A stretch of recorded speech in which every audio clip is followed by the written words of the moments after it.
Oi, minhas gestantes lindas, tudo bem? Eu queria falar com vocês hoje sobre um assunto que é um pouco mais pesado, um pouco mais tenso durante a gravidez. Eu sei que a gravidez é um momento de muitas preocupações e a primeira que a maioria das gestantes, muitas mesmo, enfrentam é sobre o sangramento. A gente chama de sangramento de primeiro trimestre, que é aquele sangramento que você tem muitas vezes não muito tempo depois que você descobriu que está grávida.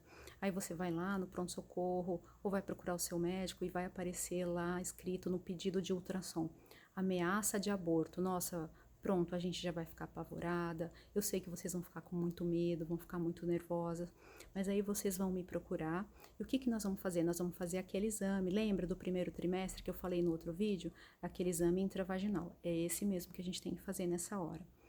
Quais são as principais causas desse sangramento no começo da gravidez? Então, em primeiro lugar, um sangramento benigno. Muitas vezes a gente vai olhar o neném e o neném tá lá super bem, tá ótimo, é um sangramento benigno da implantação da placenta. Vocês têm que imaginar que a placenta ela tem que se fixar dentro do útero. Então ela vai grudar lá na parede. E na hora que ela gruda, às vezes podem ter pequenos vazamentos de sangue. E esse sangramento é benigno e é super comum, não implica que você vai perder o bebê nem nada disso. Esse é o número um, o mais comum de todos. Então, qual que é o segundo mais comum? O segundo mais comum são os pequenos descolamentos, porque faz parte dessa formação da placenta. Então, enquanto a placenta está ali se formando, ela está se ajeitando, ela está procurando os caminhos das veias, das artérias. Então, muitas vezes, acontecem pequenos descolamentos, que é para evitar que essa placenta se cole lá no colo do útero, onde a gente não quer que ela fique. E aí a gente vai fazer o ultrassom e vai ver que o nenenzinho tá lá, tá bem. Ontem mesmo nós fizemos um exame e aí na hora que a gente colocou o aparelho, o neném já tinha mais ou menos 9 semanas e meia, quase 10, e ele já tinha os movimentos embrionários. É muito bonitinho, porque ele faz os movimentos bem leves, assim, bem suaves, e a mãe deu bastante risada, porque parecia que o nenenzinho estava dançando. E aí eu falei, tá vendo? Olha só, um sangramento, mas tá tudo bem, o seu bebê tá ótimo, a placenta tá normal, tá tudo bem. Então, esse número um e o número 2 são os mais comuns: sangramento da placenta, da implantação da placenta e pequenos descolamentos. O motivo número 3 de sangramento, que não é o mais comum, ponham isso sempre em mente, que o mais comum é que esteja tudo bem, é a qual? É a perda da gestação. Infelizmente, muitas gestações logo no comecinho, elas não dão certo. Olha, eu sei que é uma coisa muito triste, muito difícil.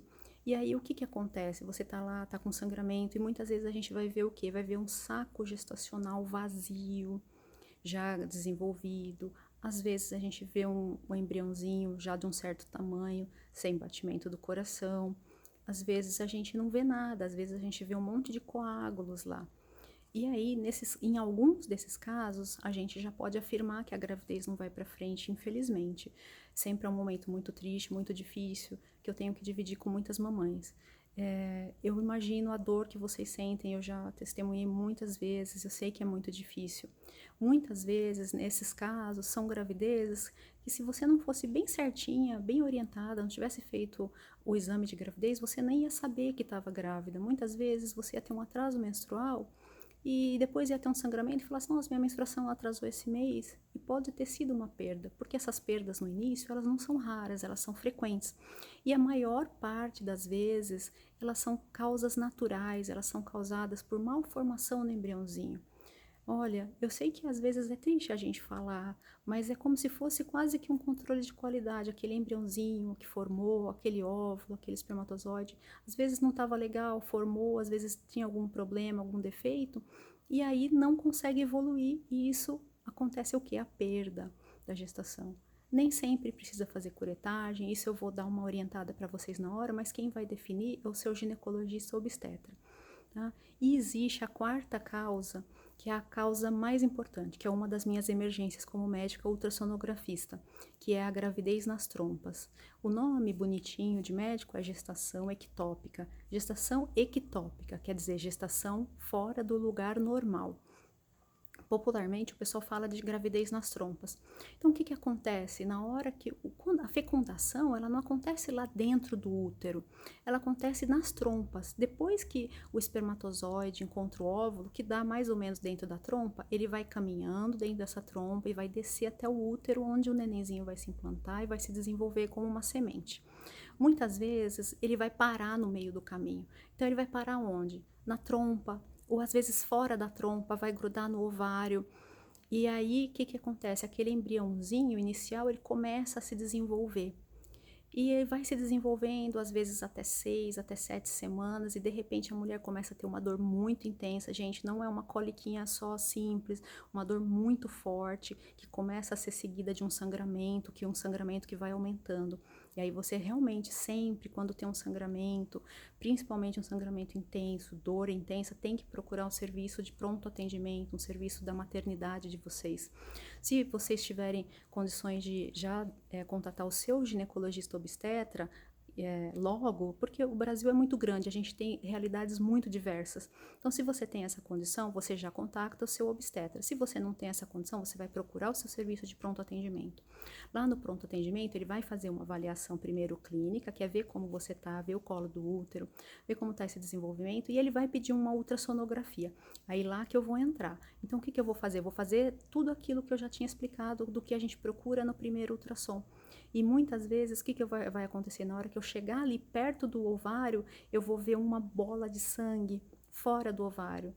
Gente, muitas vezes não tem mais o embriãozinho, muitas vezes o embriãozinho já se desfez no meio dos coágulos e fica aquele tecido da gravidez e aquilo precisa, na maioria dos casos, ser removido. É uma situação de urgência, porque aquilo vai crescendo e pode se romper. Na hora que ele rompe, ele pode causar uma hemorragia severa, que inclusive em casos muito extremos pode levar uma mulher a óbito. Então, o que que acontece? Começa a sangrar dentro da barriga, tá? Então, nós tivemos esse mês, eu acredito que uns 4 casos. Uma, eu tive que pedir até o SAMU para poder ir lá remover, porque ela estava na clínica e ela estava muito mal, com muito sangramento dentro da barriga. Só ontem, na última sexta-feira, nós tivemos 2 gravidezes na trompa. E isso é uma emergência, é uma coisa que precisa ser encaminhada diretamente à maternidade, ao serviço de pronto-socorro, para ser tomadas providências imediatas, tá bom? Agora eu quero que vocês ponham uma coisa na cabeça de vocês. Em primeiro lugar e em segundo lugar, a maior chance é que está tudo bem. Mas a gente vai reavaliar, com certeza. E muitos casos desses, a gente até vai pedir para voltar, principalmente porque às vezes chega muito cedo e ainda não tem o coraçãozinho do neném. Então a gente vai acompanhar esse momento delicado, tem que ter paciência, muitas vezes tem que voltar, mas a maioria dos casos está tudo bem, tá bom? Então a gente vai estar junto nesse momento também. Espero que vocês tenham gostado do vídeo. Não fiquem assustadas, fiquem calmas, sempre lembrando de que a chance maior é o quê? É que o bebê esteja bem.